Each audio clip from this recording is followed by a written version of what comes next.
OK, we'll find out what our other two whisky experts think of this in just a second. Before we do all of that, let's take one of our questions, which has come straight off the internet.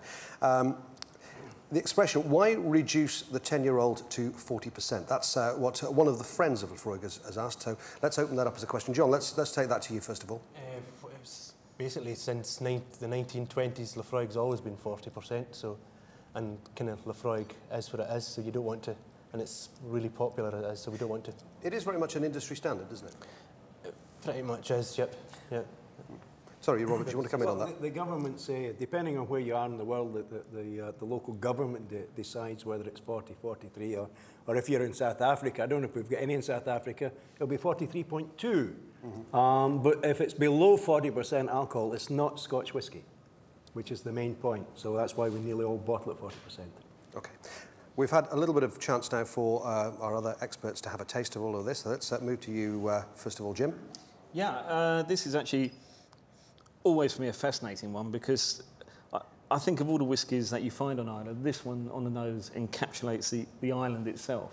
It probably takes me back to when I first went back there, or the fact that I first tasted it in the late 70s, and this was the first one I ever did. It's remarkably consistent. I find this particular one slightly lighter than more recent bottlings, but you can't be anything other than charmed by it, frankly. So you're charmed on that.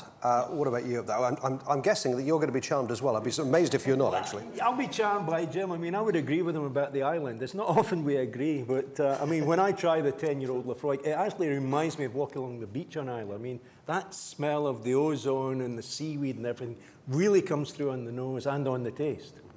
All right, let's find out what our table number one over here. You've all had a quick taste of that. How are we feeling about all of that at the moment? Are we happy? How did you feel about that, madam? Yes, it was. You can definitely taste the peaty flavour coming through. Are you a whiskey drinker anyway? I have a tipple occasionally. You have a tipple occasionally. Well, now you've had a smoky peaty one as well. All right, we'll come back and find out some more comments in just a few moments' time from you there. And obviously, we're taking as many of your questions as we possibly can, so keep them coming in. Little box at the bottom where you can check your question in there, and we'll bring it through to us as soon as possible.